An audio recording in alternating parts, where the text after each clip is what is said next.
사랑하는 성일교회 성도 여러분, 오늘은 2월 24일 수요일 아침입니다. 귀한 아침에 하나님의 말씀과 함께하므로 오늘 하루가 행복한 그런 여러분 되기를 소망합니다. 기도하고요. 함께 하나님 말씀 보겠습니다. 주님, 이 시간에 저희들이 살아있는 하나님의 말씀을 대합니다. 살아있는 하나님의 말씀이 우리 속에 거하사 우리의 영과 혼과 육을 찔러 쪼개는 귀한 말씀이 되게 도와주옵소서. 예수님의 이름으로 기도드립니다. 아멘. 네, 함께 보실 하나님 말씀은요, 마태복음 17장 1절부터 13절까지입니다. 엿새 후에 예수께서 베드로와 야고보와 그 형제 요한을 데리시고 따로 높은 산에 올라가셨더니 그들 앞에서 변형되사 그 얼굴이 해같이 빛나며 옷이 빛과 같이 희어졌더라. 그때에 모세와 엘리야가 예수와 더불어 말하는 것이 그들에게 보이거늘 베드로가 예수께 여쭈어 이르되 주여 우리가 여기 있는 것이 좋사오니 만일 주께서 원하시면 내가 여기서 초막 셋을 짓되 하나는 주님을 위하여 하나는 모세를 위하여 하나는 엘리야를 위하여 하리이다. 말할 때에 후련히 빛난 구름이 그들을 덮으며 구름 속에서 소리가 나서 이르시되 이는 내 사랑하는 아들이요 내 기뻐하는 자니 너희는 그의 말을 들으라 하시는지라. 제자들이 듣고 엎드려 심히 두려워하니 예수께서 나와 그들에게 손을 대시며 이르시되 일어나라 두려워하지 말라 하시니 제자들이 눈을 들고 보매 오직 예수 외에는 아무도 보이지 아니하더라. 그들이 산에서 내려올 때에 예수께서 명하여 이르시되 인자가 죽은 자 가운데서 살아나기 전에는 본 것을 아무에게도 이르지 말라 하시니 제자들이 물어 이르되 그러면 어찌하여 서기관들이 엘리야가 먼저 와야 하리라 하나이까. 예수께서 대답하여 이르시되 엘리야가 과연 먼저 와서 모든 일을 회복하리라. 내가 너희에게 말하노니 엘리야가 이미 왔으되 사람들이 알지 못하고 임의로 대우하였도다.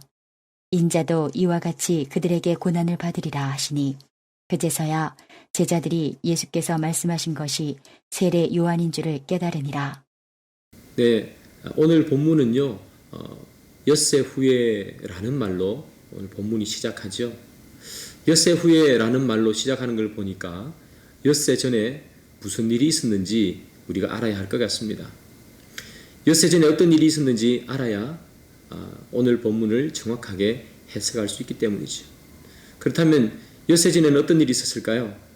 마태복음 16장 21절부터 28절까지의 내용인데요. 21절을 한번 살펴보겠습니다. 이때로부터 예수 그리스도께서 자기가 예루살렘에 올라가 장로들과 대제사장들과 서기관들에게 많은 고난을 받고 죽임을 당하고 제3일에 살아나야 할 것을 제자들에게 비로소 나타내시니 라고 기록하고 있습니다. 엿새 전에 6일 전에 어떤 일이 있었는가 하면요, 제자들에게 예수님께서 죽으신다는 것과 그리고 부활한다는 것, 그것을 이야기하셨지요. 그리고 엿새 동안에 많은 일들이 있었을 텐데 그 이야기는 생략한 채 엿새 후에 이렇게 오늘 본문이 시작됩니다. 즉 오늘 본문은요, 변화산 사건의 이야기인데요, 이 변화산 사건의 이야기는 무엇을 의미하는가 하면 엿새 전에 했던 이야기, 즉 예수님께서 죽으시고 부활하실 것에 대해서 구체적으로 나타낸 형상으로 드러난 그 이야기가 바로 변화산 사건의 이야기가 되겠습니다. 예수님께서 3명의 제자들을 데리고요, 산에 올라가셨어요. 산에 올라가셔서 그의 몸을 변화시켰습니다. 그래서 그의 몸이 하얗게 됐어요. 얼굴을 보니까 해같이 빛나고 옷은 너무나 하얘서 사람이 더 이상 하얗게 빨 수 없을 정도로 하얗게 만들었다. 그렇게 되어 있죠. 그래서 옷이 하얗게 되어 있습니다. 얼굴은 해처럼 빛나고 옷은 빛과 같이 하얗다. 그런 예수님의 변화된 모습을 변화산에서 제자들에게 보여주었죠. 그 예수님의 모습은요, 겉모습만 그렇게 변한 것이 아니에요. 얼굴이 해같이 빛나고 옷이 하얗게 됐다는 것은 예수님의 겉모습뿐만 아니라 예수님께서 죽으시고 부활하시고 6일 전에 했던 이야기죠. 그것에 대해서 그 어떤 모습으로 부활하신 모습이 예수님의 모습인가를 보여주는 겁니다. 즉 부활하시고 난 이후에 예수님의 모습, 영광의 모습, 죄 없는 우리 주님의 원래의 모습, 그 모습을 변화산에서 보여주는 것이지요. 그래서 예수님은 세 명의 제자들에게 그것을 보여줍니다. 그것을 보여줌으로 말미암아 6일 전에 했던 이야기, 내가 죽고 다시 3일 만에 살아나야 하리라. 나는 다시 3일 만에 살아난 메시아이니라. 메시아의 모습은 이런 모습이니라 라는 것을 보여주는 거죠. 그런데 우리가 여기서 기억해야 되는 것이 하나 있어요. 뭐냐 하면 오늘 본문 3절에 보면요, 이 변화산에 예수님뿐만 아니라 모세도 엘리야도 나타났어요. 모세와 주님과 엘리야가 함께 이야기하는 장면이 3절에 나타나는데요. 오늘 우리 마태복음에 보면 무슨 이야기를 나누었는지 그렇게 기록되어 있지 않습니다. 그런데 누가복음에 보면 이 세 명이 무슨 이야기를 했는지 기록하고 있죠. 누가복음 9장 31절입니다. 영광 중에 나타나서 장차 예수께서 예루살렘에서 별세하실 것을 말할세. 예수님과 모세 그리고 엘리야는 이 변화산에서 무엇을 얘기했는가 하면 예수님께서 죽으실 것을 말씀했어요. 예루살렘에서 별세할 것을 이야기했습니다. 변화산에서 예수님의 그 모습은 너무나 영광스럽고 밝고 빛나는 모습으로 그 모습은 변화되어 있지만, 그러나 예수님과 모세와 엘리야가 대화했던 그 내용은 예수님께서 예루살렘에서 돌아가실 것을 이야기했다라는 것입니다. 우리는 이것을 기억해야 하는 거죠. 그것을 기억하고 있으면 여러분, 이 베드로의 실수를 오늘 본문에서 우리는 볼 수 있어요. 베드로는 이렇게 얘기하죠. 예수님의 영광스러운 변화된 모습을 보면서 주님, 내가 초막 3개를 짓겠습니다. 그렇게 얘기합니다. 하나는 주님을 위해서, 하나는 모세를 위해서, 하나는 엘리야를 위해서 짓겠습니다. 그렇게 얘기합니다. 모세는요, 율법의 대표자고요. 엘리야는 선지자의 대표로 여기에 등장하는 거죠. 베드로가 이 3명을 위해서 초막을 짓는다. 이것은 예수님을 엘리야와 모세와 동일한 성상에 놓는 실수를 베드로는 범하게 되는 거죠. 예수님께서 그 변화된 모습을 보여줬음에도 불구하고 베드로는 3명을 동일시하고 있어요. 그러자 하나님께서 나타나셔서 하늘에서 말씀하세요. 무슨 말씀인가 하면, 이는 내 사랑하는 아들이요 내 기뻐하는 자니 그의 말을 들으라. 이렇게 얘기하십니다. 베드로가 예수님과 엘리야와 모세를 동일 성상에 놓자 하나님께서 하늘에서 나타나셔서 예수는 나의 사랑하는 아들이라. 네가 진짜 들어야 할 사람의 말은 바로 예수의 말이니라. 그렇게 이야기하면서 예수님을 모세와 또 엘리야와 구분시켜 놓은 것을 우리는 볼 수 있죠. 사랑하는 여러분, 이 베드로가요, 왜 거기서 초막셋을 짓겠다고 했습니까? 그것은 여기 있는 것이 좋사오니 하는 말에서 우리는 알 수 있어요. 베드로는 예수님의 그 영광스러운 그 변화에 대한 모습을 보면서 그 영광에 심취해서 거기 있는 것이 너무 좋았어요. 그래서 여기 있는 것이 좋사오니 이렇게 얘기하죠.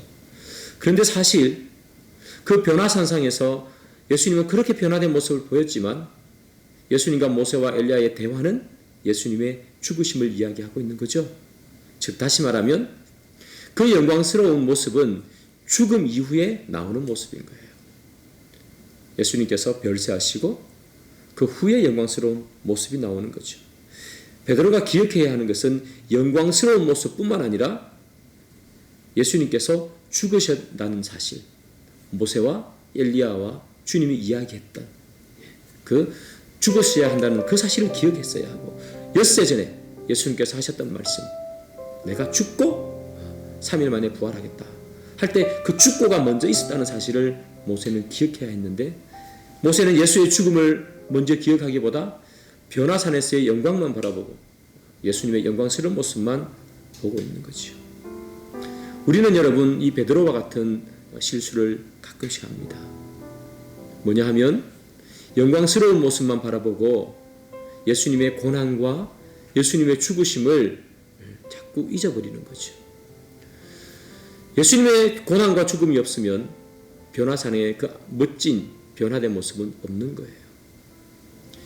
우리가 예수님을 믿을 때에 늘 기쁘기만을 소망하고 내 기도의 응답만을 소망하고 내가 잘 될 것만 소망한다면 그것은 우리의 착각이에요. 우리가 하나님 앞에 또 이 세상 앞에 예수님의 자녀로 살면서 고난받고 예수님의 자녀로 살면서 때로는 힘들고 예수님의 자녀라는 것 때문에 우리가 어려움을 당하고 그 난 이후에 우리의 영광도 있는 거예요. 우리가 그 고난을 다 건너뛰어버리고 영광만을 취한다는 것은 있을 수가 없는 거예요.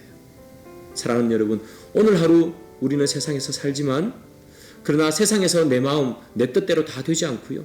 때로는 억울한 일도 당해요. 그러나 그때 왜 내가 이런 일을 당해야 되는가?